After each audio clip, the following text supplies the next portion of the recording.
लोग यहाँ पर एकत्रित हैं ये सब अपने साधनों से आए हैं, पैदल चल करके आए हैं, साइकिलों पे चल करके आए हैं, ट्रैक्टर ट्रालियों में बैठ करके आए हैं, रेलों में बैठ करके आए हैं। इन्हें लाने का काम जिस प्रकार से केंद्र की कांग्रेस पार्टी की सरकार किया करती है,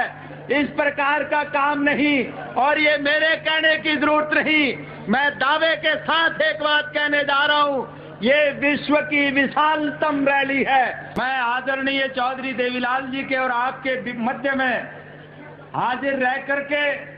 वो जो आपको दिशा निर्देश दें और जिस उत्सुकता से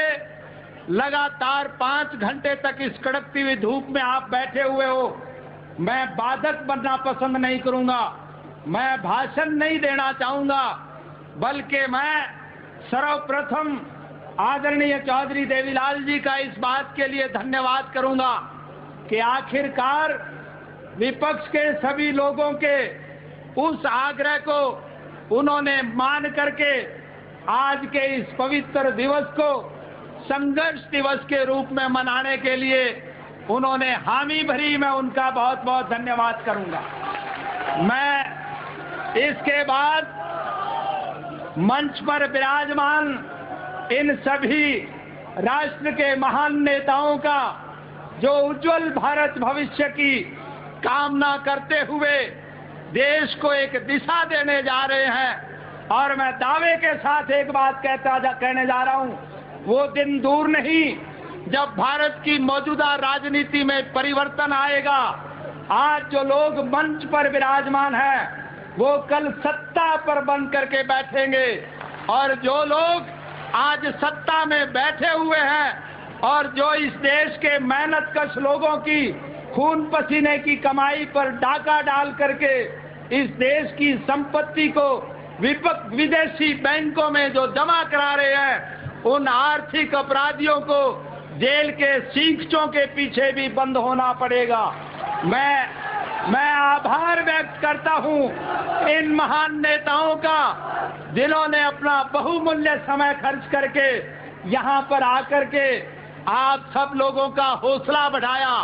मैं आभार व्यक्त करूंगा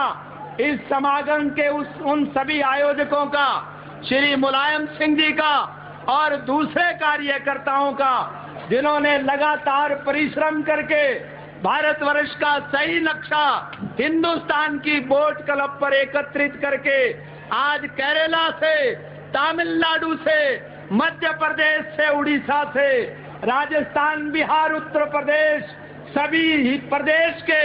लोग आज लाखों की संख्या में जिन्होंने इस दिल्ली के ऐतिहासिक बोट क्लब पर एकत्रित करके हम सबका आपस में समन्वय स्थापित किया। देश और प्रदेश के नाम पर अखंडता का नारा देने वाले उस राजीव गांधी के मुंह पर एक करारी शपथ मारी जो देश तोड़ने का काम करता जा रहा है। मैं उन सभी कार्यकर्ताओं का आभार व्यक्त करूंगा जिन्होंने लगातार 22 दिन तक अनथक परिश्रम करके देश में एक नया नक्शा कायम करने की कोशिश की। और मैं आभार व्यक्त करूंगा हर जनता दल के उन स्वयं सेवकों का जिन्हें ग्रीन ब्रिगेड की संज्ञा दी जाती है, जिन्होंने इस सारे आयोजन को पूरी तरह से अच्छी तरह से अनुशासन में रख करके शांति प्रिय ढंग से लगातार 5 घंटे तक इस सारी कार्रवाई को चलाने में अहम भूमिका निभाई है। मैं धन्यवाद करूंगा भारतवर्ष के इन लखोखा मेहनतकशों का जो कन्याकुमारी से लेकर कश्मीर तक और राजस्थान के उन टीलों से लेकर के हिमालय की चोटियों तक बसने वाले सभी लोग जो आप यहाँ एकत्रित हैं और जिन्होंने ये आदरणीय नेताओं के उस कथन को स्वीकार करके चौधरी देवीलाल जी के संघर्षमय जीवन से प्रेरणा लेकर के इस देश की राजनीति में परिवर्तन लाने का संकल्प लेने के लिए जो आप उपस्थित हुए हैं, मैं आप सब लोगों का आभार इसलिए भी व्यक्त करूंगा, प्रेस के भाई भारी संख्या में बैठे हुए हैं, ये जितने लोग यहाँ पर एकत्रित हैं, ये सब अपने साधनों से आए हैं, पैदल चल करके आए हैं, साइकिलों पे चल करके आए हैं, ट्रैक्टर ट्रालियों में बैठ करके आए हैं, रेलों में बैठ करके आए हैं। इन्हें लाने का काम जिस प्रकार से केंद्र की कांग्रेस पार्टी की सरकार किया करती है, इस प्रकार का काम नहीं। और ये मेरे कहने की जरूरत नहीं, मैं दावे के साथ एक बात कहने जा रहा हूं, ये विश्व की विशालतम रैली है। सुनने में आया है कि कभी चीन में माओ ने एक रैली की थी जिसकी संख्या 7 लाख थी, और मुझे याद है सन 1978 में स्वर्गीय चौधरी चरण सिंह के पवित्र जन्म दिवस को जब हमने किसान दिवस के रूप में मनाया था, 25 लाख की संख्या में लोग एकत्रित थे। आज अपना रिकॉर्ड हम स्वयं तोड़ने जा रहे हैं। आज की ये सभा उन दोनों सभाओं से विशाल है और विश्व के इतिहास में एक लामिसाल रैली है। मैं प्रेस के साथियों से एक बात कहना चाहूंगा कि दिल्ली के उस स्टेडियम तक आपको इंसानी सर दिखाई देंगे, तिल फेंकोगे जमीन पे नहीं पड़ेगा। किस अनुशासित ढंग से आज लोग बैठे हुए हैं। मैं इस सब के लिए आप सबका हार्दिक धन्यवाद करता हूं और मैं आपसे केवल एक बात कहने चाहूंगा, मेहनत कश मेरे वर्ग के लोगों से मैं केवल एक अनुरोध करना चाहूंगा कि आज आपके दाएं और बाएं और आपकी आंख के सामने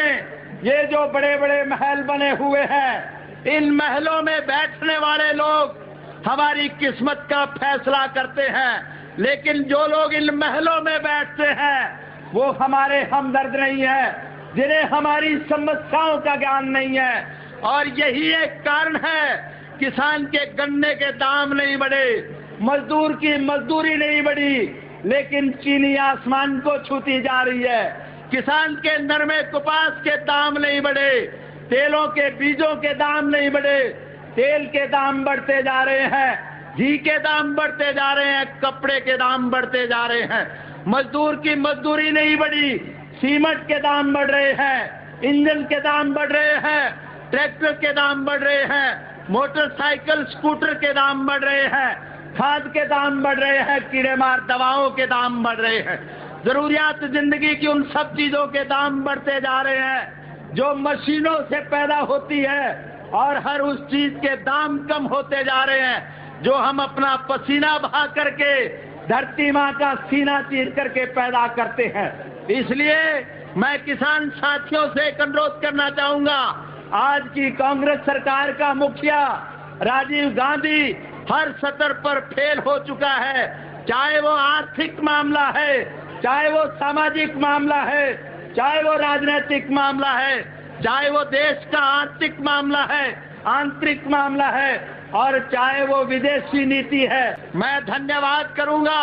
भारतवर्ष के इन लखोखा मेहनत कशों का, जो कन्याकुमारी से लेकर कश्मीर तक और राजस्थान के उन टीलों से लेकर के हिमालय की चोटियों तक बसने वाले सभी लोग जो आप यहाँ एकत्रित हैं, और जिन्होंने ये आदरणीय नेताओं के उस कथन को स्वीकार करके चौधरी देवीलाल जी के संघर्षमय जीवन से प्रेरणा लेकर के इस देश की राजनीति में परिवर्तन लाने का संकल्प लेने के लिए जो आप उपस्थित हुए हैं, मैं आप सब लोगों का आभार इसलिए भी व्यक्त करूंगा, प्रेस के भाई भारी संख्या में बैठे हुए हैं,